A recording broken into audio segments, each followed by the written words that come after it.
For every game developer, one of the best parts of development is bringing people in early.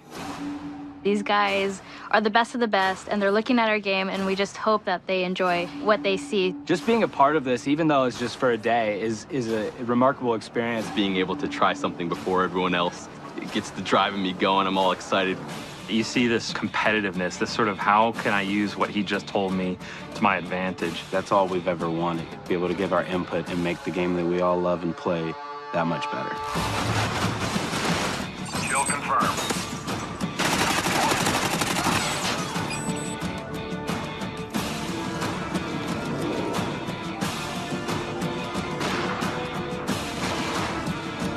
Crank really developed from the idea of playing again with the TDM rules. We've added this idea that once you get a kill, you become cranked. You start speeding up, you're running all crazy. And then you have 30 seconds to kill another enemy, and if you don't, you explode. And die.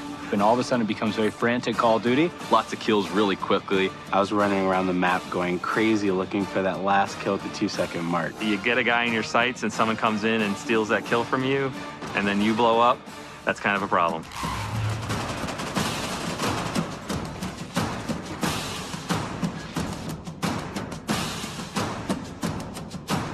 With Search and Rescue, we realized we wanted to build upon Search and Destroy. It's a search and destroy type of game, except when you die, you drop a tag. Your teammates can go pick up your dog tags and revive you. But if the enemy gets it, you're out. It requires a lot more teamwork, a lot of communication when you're playing. You're playing chess, not checkers, when you play Search and Rescue. Creates a whole different...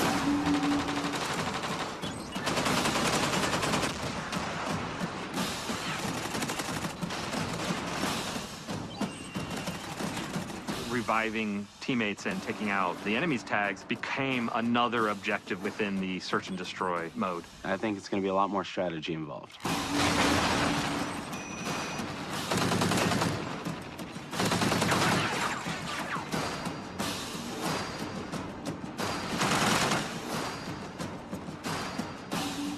Now we have the contextual lean. Where you get up to a corner and lean left or right, I think is great, and it's something that needed to be introduced into Call of Duty, and I love the way that it was introduced. Knee slide's badass. To be able to slide and then get into a position and be ready to roll in that position is a unique thing in Call of Duty. Basically, when you're sprinting, you do like a cool slide animation. I was sliding all over the place with that thing. And also the mantling ability. Basically, when you're climbing up on stuff, you like carry your momentum with you. I loved that. It just promotes faster gameplay, more swift movement.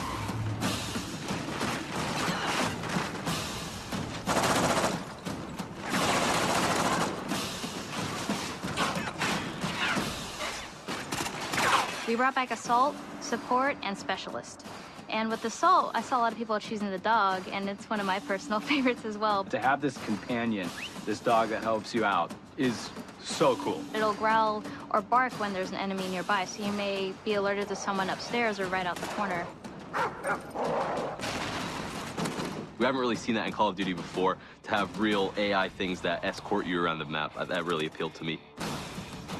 We revamped the way we use UAV. Now they're called SATCOMs. This adds a different element as far as being able to hide these, stack them, put them off to the side, and then play a little bit more defensive mind, because now you can actually protect your UAV. The first tier will give players eyes on.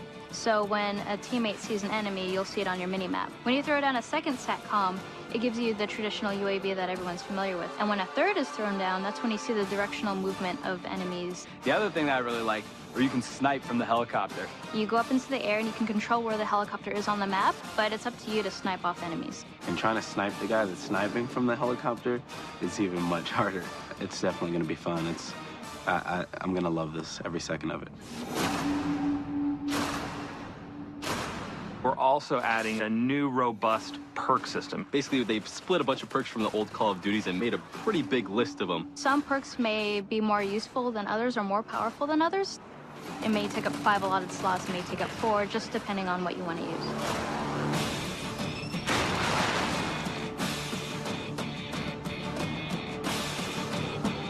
Usually when you're playing online, you know, you have your headsets and you're calling out where enemies are, but sometimes when you're here in the moment, you forget to. With Battle Chatter, it picks up on where the enemies are and it'll notify you. And there's a couple times where I turned around because there was a guy screaming and I was trying to figure out what he's talking about. And he's right, like there's someone on my 6, there's someone behind me. It gives you a better sense of where enemies are, even if you're kind of shy and you want to stay quiet throughout the game. Got hostiles near the wrecked ship!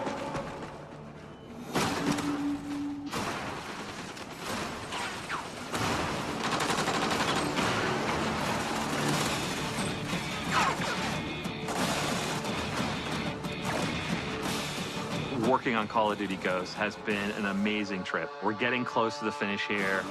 Everyone's really excited. We were a launch title for the 360, and now to be a launch title for the Xbox One, it's a really, it's kind of a fun, monumental occasion for us. We know it's a lot more work. We know it's a lot harder, and that actually, I think, just drives us more. And I'm really excited about how Call of Duty Ghosts is going to turn out on Xbox One.